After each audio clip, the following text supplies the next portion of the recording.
IMF और पाकिस्तान के दरमियान स्टैंड बाय एग्रीमेंट की आखिरी किस्त के हुसूल के लिए मुज़ाकरात कामयाब हो गए हैं। IMF की जानिब से जारी एलामिये में मुज़ाकरात की कामयाबी की तस्दीक की गई है।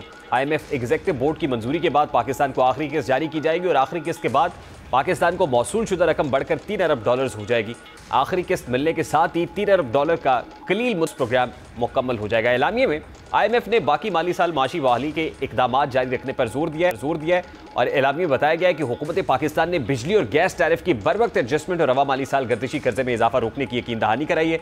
नौमंतखब टैक्स नेट टैक्स दहिंदगान की तादाद बढ़ाने और महंगाई कम करने के लिए इकदाम उठाने की भी यकीन दहानी कराई है। इसी एलामिये में IMF हुक्काम ने इस बात की भी तस्दीक की है कि पाकिस्तान ने नए वस्त मुद्दती कर्ज प्रोग्राम के लिए भी दिलचस्पी जाहिर की है और जाहिर है पाकिस्तान को अब 3 साल के लिए एक प्रोग्राम तो चाहिए और $6 अरब के प्रोग्राम को $8 अरब तक ले जाने के लिए कोशिश की जाएगी। आज वफाकी काबीना का इजलास हुआ। IMF प्रोग्राम से मुताल्लिक वज़ीर आज़म को ब्रीफिंग दी गई और काबीना को भी एतमाद में लिया गया। प्राइम मिनिस्टर क्या कह रहे थे काबीना इजलास से खिताब करते हुए, ज़रा उसके सामने रखते हैं। IMF के अगले प्रोग्राम के लिए भी उनके साथ बातचीत शुरू करनी है। बड़ा वाजे कह रहे हैं कि आपको टैक्स बेस बढ़ाना है, वो एक लाजमी शर्त भी है और रिक्वायरमेंट भी है। किस तरह हम हुकूमत पाकिस्तान के अखराजात कम कर सकते हैं। कई महकमे ऐसे हैं जिनकी जरूरत नहीं है और 18वीं तरमीम में डेवोल्यूशन के जरिए कई महकमे सूबों को वो गए हैं, कुछ रुके हुए हैं। उसके तहत हम उनको सूबों के हवाले करें। जहाँ जहाँ जो अखराजात में कमी लाई जा सकती है वो लाई जानी चाहिए। वक्त बड़ा अहम है जब chief of the army staff general Asim Munir भी दौरे सऊदी अरेबिया पर पहुंचे हैं और सऊदी क्राउन प्रिंस मोहम्मद बिन सलमान से उनकी मुलाकात भी हुई है, जहां दो तरफा अस्करी ताउन के फ़रोग पर बातचीत हुई है। वहीं इकनॉमिक डोमेन से मुतालिक भी यह दौरा इंतहाई अहमियत का हामिल है, क्योंकि इससे पहले chief of the army staff जनवरी 2023 में अपने पहले दौरे पर सऊदी अरब गए थे और मोहम्मद बिन सलमान साहब से मुलाकात हुई थी और फिर उन्होंने जो फंड फैसिलिटी उसको एक्सटेंड भी किया था। और इकोनॉमिक डोमेन के अंदर जाहिर है जब when it comes to international creditors तो सऊदी अरेबिया का रोल बड़ा क्रूशल हो जाता है और इस दौरे को भी SIFC special investment facilitation council की डोमेन हो या ओवरऑल पाकिस्तान की इकोनॉमिक डोमेन हो, उसमें सरमायाकारी के एतबार से भी इंतहाई अहमियत का हामिल समझा जा रहा है। और फिर chief of the army staff के जो सऊदी अरेबिया के साथ ताल्लुकात और 3 साल उन्होंने सऊदी अरेबिया में सर्व भी किया है, उस कॉन्टेक्स्ट में भी इसको बड़ा अहम जाना जा रहा है। बात करेंगे हारून शरीफ साहब जो माहिर इक्तिसादी अमूर है, सीनियर तजिया कार है, हमारे साथ मौजूद है। अस्सलाम वालेकुम हारून शरीफ साहब, बहुत बहुत शुक्रिया आपके वक्त के लिए। सबसे पहले तो your comment on IMF program कि जो IMF के साथ हमारी नेगोशिएशंस कामयाब हुई हैं और बताया जा रहा है कि IMF कन्विंस के जो लास्ट ट्रांच है इस कलील मुद्दती प्रोग्राम की वो जारी कर दी जाएगी। How do you see this? जी बहुत शुक्रिया। देखिए ये जो स्टैंड बाय अरेंजमेंट है ये प्रोग्राम नहीं होता है, ये एक इंटरम फैसिलिटी होती है और पाकिस्तान ने उसकी जो प्रायर एक्शंस थे मीट किए हैं और हमें $1.1 बिलियन की लास्ट ट्रांच अब इंशाल्लाह 1-2 हफ्ते में एग्जीक्यूटिव बोर्ड की मीटिंग के बाद रिलीज हो जाने देखिए जा रही है। तो ये खुश बात है कि पाकिस्तान ने फाइनेंशियल डिसिप्लिन कायम रखा है गवर्नमेंट में भी और जितने उनके थी उसको ऑनर किया है। But still lot more to do और IMF डू मोर का मुतालबा भी कर रहा है। फिस्कल डिसिप्लिन शायद अभी बहुत है जो पाकिस्तान को अपने इकोनॉमिक डोमेन में लाना पड़ेगा। आप क्या देख रहे हैं कि $3 बिलियन का जो नेक्स्ट 3 ईयर्स के लिए प्रोग्राम है, $6 बिलियन का माफ कीजिएगा, उसके लिए पाकिस्तान को मजीद कितने पापड़ बेलने पड़ेंगे? जी देखिए पाकिस्तान पहले हमें यह समझने की जरूरत है कि पाकिस्तान का जो बैरूनी अदायगियां हैं उसका जो अदम तवाज़ुन है वो हमारे इनफ्लोज से कहीं ज्यादा है, इसलिए हमें IMF के पास जाना पड़ता है। IMF जो है वो बार बार पाकिस्तान को, जिसको वो डिस्टॉर्शंस कहते हैं, वो दूर करने की बात करता है कि आपका टैक्स नेट बहुत नैरो है, आपकी कलेक्शन है, आप अनड्यू सब्सिडीज दें, आप अपने जो अखराजात पब्लिक फाइनेंशियल मैनेजमेंट सूबों के और फेडरेशन के उस पर तवाज़ुन लाइए। तो ये सारी चीजें जो हैं वो इसलिए हैं क्योंकि हम इस वक्त उनके ऊपर डिपेंडेंट हैं कि हमने अपनी एक्सटर्नल अगर पेमेंट करनी है और डिफॉल्ट नहीं करना तो हमें IMF का $6 से $8 अरब भी चाहिए और उनकी स्टैम्प भी चाहिए कि वो पाकिस्तान की जो फाइनेंशियल मैनेजमेंट है उसको ओवर है। लेकिन ये प्रोग्राम जो है ये हमें कहीं से भी गारंटी नहीं करता कभी भी किसी मुल्क में कि इससे इकोनॉमिक ग्रोथ रिवाइव हो जाएगी सिर्फ इस प्रोग्राम से।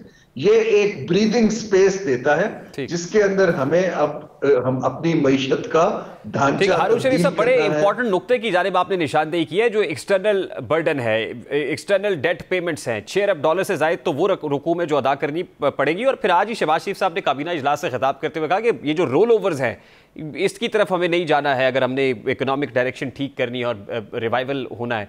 तो आज ही chief of the army staff general Asim Munir के सऊदी क्राउन प्रिंस से मुलाकात भी हो गई है। और फिर रोल ओवर्स के लिए जाहिर है सऊदी अरेबिया का रोल भी बड़ा इंपॉर्टेंट है, एक्सटेंडेड फंड फैसिलिटी को लेकर भी बहुत ज्यादा रोल इंपॉर्टेंट है। तो फिर पैरेलल इसको किस तरह से देखता है कि जो हमारा, क्योंकि बैरूनी हमने अदायगियां करनी है कंट्रीज से, मेनली से और सऊदी अरब से, और इंश्योरेंसेस आती हैं तो आईएमएफ उसकी बेस के ऊपर वो हमें आगे की फैसिलिटी को साइन ऑफ करेगा। अच्छा हारून शरीफ साहब, sorry I will have to cut you here, signal stable नहीं है, आपकी आवाज ठीक तरीके से नहीं आ पा रही है।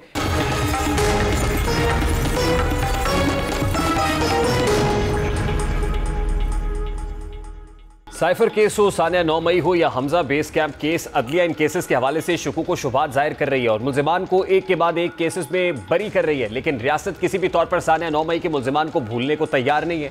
एस्टैब्लिशमेंट ना सिर्फ इन किरदारों को सजा दिलवाने के लिए संजीदा है बल्कि इन किरदारों के सियासी अमल का हिस्सा बनने पर भी शुकूक व शुबहात का इजहार कर रही है। आज सुप्रीम कोर्ट ने 9 मई वाक़े की समाअत के दौरान पुलिस और प्रोसिक्यूशन की नाकिस तफ्तीश पर उन्हें अड़े हाथों लिया और बादशाह अदालत ने वाक़े में मुबैना तौर पर मुलव्विस 5 मुल्जिमान की जमानत मंजूर कर ली। सुप्रीम कोर्ट में 9 मई वाक़े में मुलव्विस मुल्जिमान की जमानत से मुतालिक समाअत जस्टिस जमाल मंदुखेल की सरबराही में 3 रुकनी बेंच ने की। जस्टिस हसन अजहर रिजवी और जस्टिस मुसरत हिलाली भी इस 3 रुकनी बेंच में शामिल थे। मुल्जिमान अवैस, सैफुल्लाह, नसरुल्लाह, कामरान और वकास पर हमजा कैंप रावलपिंडी हमले समेत तोड़ फोड़ का इल्ज़ाम है। उनके खिलाफ थाना न्यू टाउन में दर्ज मुकदमा था और समाअत के दौरान सुप्रीम कोर्ट ने पुलिस और प्रोसिक्यूशन की नाकिस तफ्तीश पर सरजनिश करते हुए जस्टिस जमाल खान मंदुखेल ने सवाल पूछा कि क्या रैली निकालना, ये सियासी जमात का कारकुन होना कोई जुर्म है? तलबा यूनियन और सियासी जमातों पर पाबंदी लगाने से ही आज ये बर्बादी हुई है। उन्होंने सवाल पूछा कि क्या एक हेड कांस्टेबल के बयान पर साबिक वज़ीर आज़म को गद्दार मान लें, खुदा का खौफ करें, ये किस तरफ जा रहे हैं? जस्टिस हसन अजहर रिजवी ने सवाल पूछा कि मुल्जिमान के खिलाफ क्या शवाहिद हैं, क्या सीसीटीवी कैमरों से शनाख्त हुई, जिस पर तफ्तीशी अफसर ने जवाब दिया कि हमजा कैंप समेत दीगर मकामात के कैमरे मुजाहिरीन ने तोड़ दिए थे। जस्टिस जमाल मंदुखेल ने कहा कि इसका मतलब है ये मुल्जिमान के खिलाफ कोई सबूत नहीं है, सिर्फ पुलिस के बयानात हैं। मुकदमे में दहशतगर्दी की दफात क्यों लगाई गई है? FIR में दहशतगर्दी की दफात लगाने पर जस्टिस जमाल खान मंदुखेल ने सरजनिश की। उन्होंने कहा कि आपको फिर इल्म ही नहीं कि दहशतगर्दी होती क्या है। जस्टिस जमाल खान मंदुखेल ने रिमार्क्स दिए कि क्या आपको पता है कि इंसदादी दहशतगर्दी की दफात किन हालात में लगाई जाती हैं? हाल ही में दहशतगर्दी के एक वाक़े में एक अफसर की शहादत हुई, वो दहशतगर्दी का वाक़या है। पेशावर में सानिया आर्मी पब्लिक स्कूल दहशतगर्दी का वाक़या था। कोयटा में वकला पर खुद कुछ धमाका किया गया, वो वाक़या दहशतगर्दी का था। अपना सियासी खेल सियासी मैदान में लड़े, अदालतों में सियासी लड़ाई ना लड़े। वकील पंजाब हुकूमत ने अदालत को आगाह किया कि स्पेशल ब्रांच लाहौर का एक हेड कांस्टेबल भी गवाह है, जिस पर जस्टिस जमाल खान मंदुखेल ने कहा कि वाक़या रावलपिंडी का है और गवाह लाहौर का है। जस्टिस हसन अजहर रिजवी ने कहा कि पुलिस के पास गवाही के अलावा कोई सबूत ही मौजूद नहीं, जिस पर तफ्तीशी अफसर ने कहा कि मुल्जिमान के खिलाफ मुकदमा दर्ज किया, फिर मौके पर जाकर गिरफ्तारी की, जिस पर जस्टिस जमाल मंदा की गिरफ्तारी से पहले मुल्जिम ने नाम कैसे मालूम थे? सारे केस का पुलिस खुद सत्यानाश कर देती है। जस्टिस हसन अजहर रिजवी ने कहा कि CCTV कैमरे की रिकॉर्डिंग महफूज होती है, लोग मोबाइल से भी वीडियो बनाते हैं, जिस पर वकील पंजाब हुकूमत ने कहा कि मुल्जिमान से पेट्रोल बम बरामद हुए, फायरिंग का भी इल्ज़ाम है। जस्टिस हसन अजहर रिजवी ने कहा कि पेट्रोल बम कौन कहां से लाया, घर से तो कोई नहीं ला सकता, तफ्तीश क्या कहती है? जिस पर वकील पंजाब हुकूमत ने जवाब दिया कि तफ्तीश में यह पहलू सामने नहीं आया। जस्टिस हसन अजहर रिजवी ने कहा कि मुल्जिमान पर फायरिंग का भी इल्ज़ाम है, कोई असलहा बरामद हुआ, न पुलिस जख्मी हुई। जस्टिस जमाल खान मंदुखेल ने कहा कि तफ्तीशी अफसर अपनी तरफ से कहानियां बना रहा है। बादशाह अदालत ने मुल्जिमान की जमानत मंजूर करते हुए 50-50 हज़ार के मचल के जमा कराने का हुक्म दिया। जमानत मंजूर करिए इस इंतहाई अहमियत का हामिल है। एक तरफ 9 मई के मुल्जिमान को करारवा की सज़ा देने की का इंदिया हो रहा है, इस अज़्म का यादा किया जा रहा है। दूसरी तरफ से आज अदालत की जानिब से न सिर्फ ये रिमार्क्स इंतहाई गैर मामूली हैं, बल्कि 9 मई के मुल्जिमान को जमानतें भी दे दी गई हैं।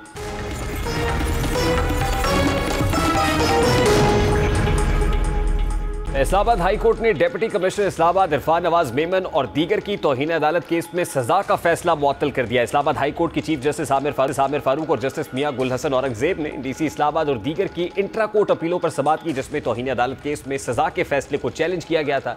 डिप्टी कमिश्नर इस्लामाबाद इरफान नवाज मेमन अपने वकील राजा रिजवान अब्बासी, एसएसपी ऑपरेशंस मलिक जमील जफर अपने वकील शाह खावर, जबकि एसएचओ थाना मारगला नासिर मंजूर अपने वकील इमरान फिरोज मलिक के साथ अदालत में पेश हुए।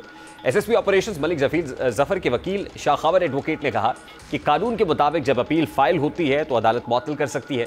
जस्टिस मियां गुल हसन औरंगजेब ने इस्तफसार किया कि कौन सा ऑर्डर था जिसकी खिलाफ वर्जी हुई है, जिस पर राजा रिजवान अब्बासी ने बताया कि शहरियार आफरीदी का एमपी ऑर्डर जारी किया गया था। जस्टिस मियां गुल हसन औरंगजेब ने रिमार्क्स दिए कि हमारे हुक्म इम्तनाई को इस्लामाबाद पुलिस देखती भी नहीं है, हम गिरफ्तारी से रोकते हैं तो वो लाजमी गिरफ्तार कर लेते हैं, जब तौहीन अदालत की कार्रवाई होती है तो माफिया मांगते हैं, हम तो आपको मजबूत बनाना चाहते हैं। इस्लामाबाद हाई कोर्ट ने सिंगल बेंच का फैसला मुअत्तल करते हुए इंट्रा कोर्ट अपील पर समाअत मुलतवी कर दी, जिसकी तारीख बाद में रजिस्ट्रार ऑफिस मुकर्रर करेगा। इस्लामाबाद हाई कोर्ट ने तौहीन अदालत केस में डिप्टी कमिश्नर इस्लामाबाद को 6 माह, एसएसपी ऑपरेशंस को 4 से थाना मारगला को 2 माह कैद और 1-1 लाख रुपए जुर्मानों की सजा का फैसला मुअत्तल कर दिया।